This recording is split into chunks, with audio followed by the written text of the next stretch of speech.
Luther Burden this, Parker Washington that. Every offseason there's a wide receiver debate, so it's me, Jagger May, and these are the 5 wide receivers that I can't stop drafting. We're going to open it up with one of my favorites, Zay Flowers, wide receiver, Baltimore Ravens. I've loved him since he was a rookie. He's an elite route runner. He's elite after the catch. His only problem, he can't score touchdowns. It's good that that is the least sticky stat in fantasy football. It's the least predictive of future success. It can get fluky. Look at Quentin Johnston last year, who we're going to talk about here later, spoilers. But Zay Flowers is somebody who, if you look at his profile, which is extremely efficient, if you look at this chart here, you can predict that the touchdowns are going to come in the future. We just need to keep giving this guy the football, which brings me to Declan Doyle. You have your quarterback. Say what you want about Lamar Jackson. Is he a winner? Is he whatever? He's a pretty good quarterback, and he knows how to deliver the football. He just may collapse for his team in the playoffs. And now you have Declan Doyle, who knows how to get wide receiver wins of football, we're assuming, because he has been Johnston's protege. If you're looking at someone to make the leap up into JSN levels,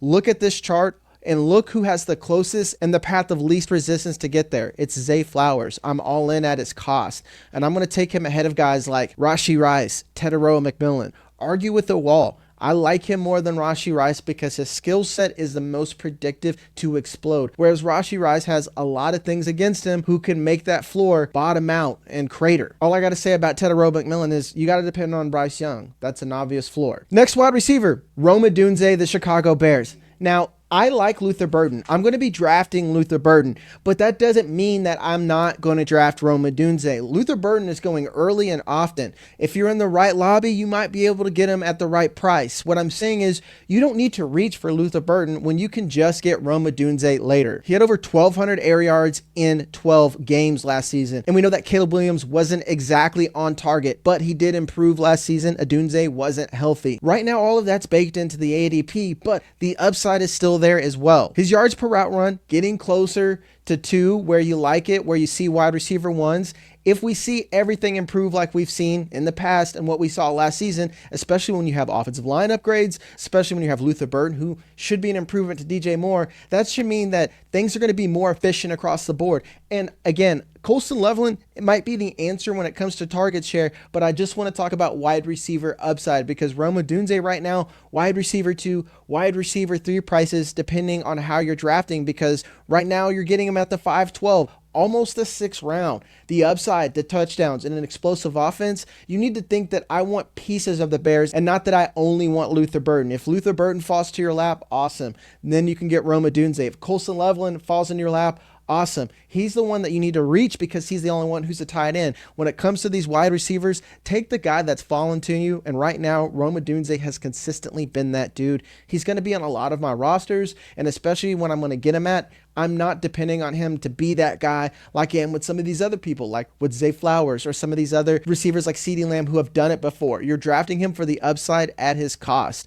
and that's why you need to build a strategy around that. So maybe you can get a hero wide receiver, draft some running backs, and then Odunze someone that is easily attainable at his cost. Before we move any further, this is a brand new channel, so please, please, please hit the like and subscribe if you like the content. If you want some suggestions, we're going to be doing everything. There's going to be a lot of dynasty on here, and then we're going to have redraft for in-season trickled in. We're doing best ball, NFL, whatever you want, let me know in the comments. And if you guys have any fantasy questions, I always try to get to those as often as I can, so you can comment those as well. More importantly, it's draft season. And I have access to tools. You can use the code JAG20 on the screen, and you can go over to RotoWire.com. A lot of this data that I pulled right over from RotoWire. You have your draft kit that's coming. You don't need to be overthinking things. We have a draft kit for you where my rankings are over there, Ian Hartitz, Theo Greminger, and you have a mock draft tool and a draft assistant that you can use on draft day so you're prepared. So go over to RotoWire.com, use JAG20 at checkout. I think I paid the bills and we're ready to get back into it.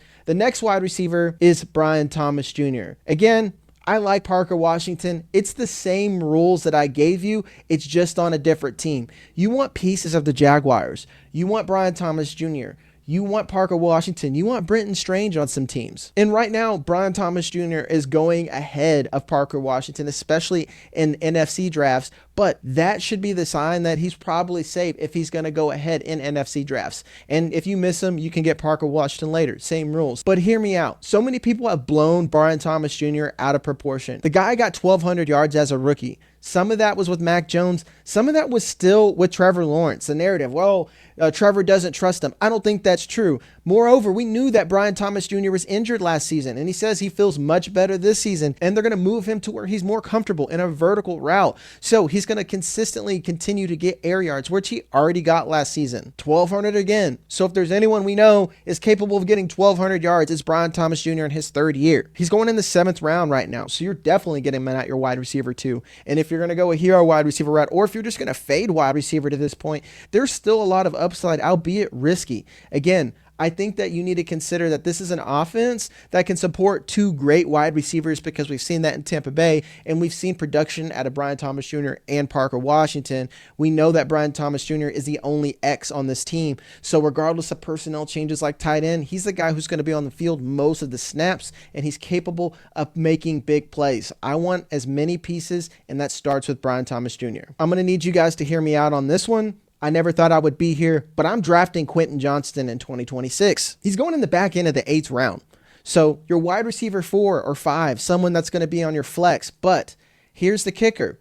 I love Mike McDaniel. You'll hear me talk about that. I love Ladd McConkey. I'm going to have a lot of Ladd McConkey. But Justin Herbert, healthy. We have a healthy offensive line. Justin Herbert can play football, regardless of what he does in the playoffs. When it comes to getting the ball to fantasy assets, he does well in season. Ladd McConkey can have his role. I think that Quentin Johnston is the perfect person to fit underneath while we have Trey Harris playing deep and vertical. Ladd McConkey can be moved all over the formation, intermediate, even short, wherever they need him at. Quentin Johnston can do a lot of stuff underneath and still attack vertically. We saw that as well last season. And I don't want to say this because I always make fun of people, but Mike McDaniel's only season to have Deebo Samuel as an offensive coordinator, he put up a wide receiver 1 season. And I'm not saying that Quentin Johnston is the exact same guy as Deebo Samuel, but if you look at the usage and we expect a huge leap from an offense, someone that is super duper cheap and has a lot of touchdown upside, good after the catch, I think he's the perfect person to do well in that role with Mike McDaniel in town. A lot of upside and at a cheap cost. I'm in on him at cost. I didn't like him when we thought he was going to be the rookie wide receiver 1, but the usage and what he's actually good at, Mike McDaniel's the guy to get the most out of him. I know it's nuts. Quentin Johnston probably going to end up on a lot of league winning and playoff teams next season. The last guy might be boring, but boring wins championships, is wide receiver Josh Downs, Indianapolis Colts. The target share hasn't been great, but Michael Pittman is finally gone, and we know that he can step in and earn targets because when he's on the field,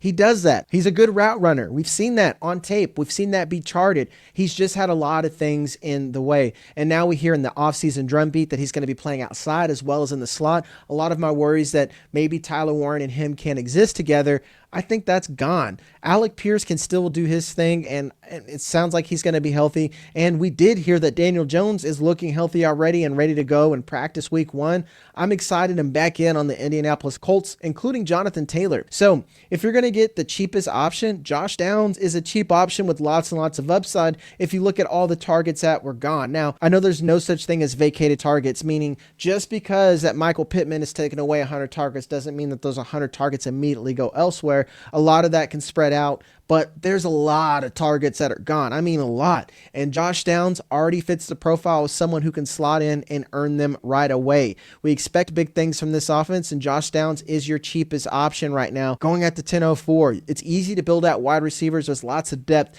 You just need to target people who are in good offenses and have lots and lots of path to upside at their price. Now, remember, like and subscribe. Leave comments. If you guys have any questions, let me know as well. If you want access to all the data, the draft kit, all my rankings, go over to RotoWire.com. Use my code JAG20 at checkout. My name's Jagger May. These were the 5 wide receivers I can't stop drafting. Love you guys, and I'll see you next time.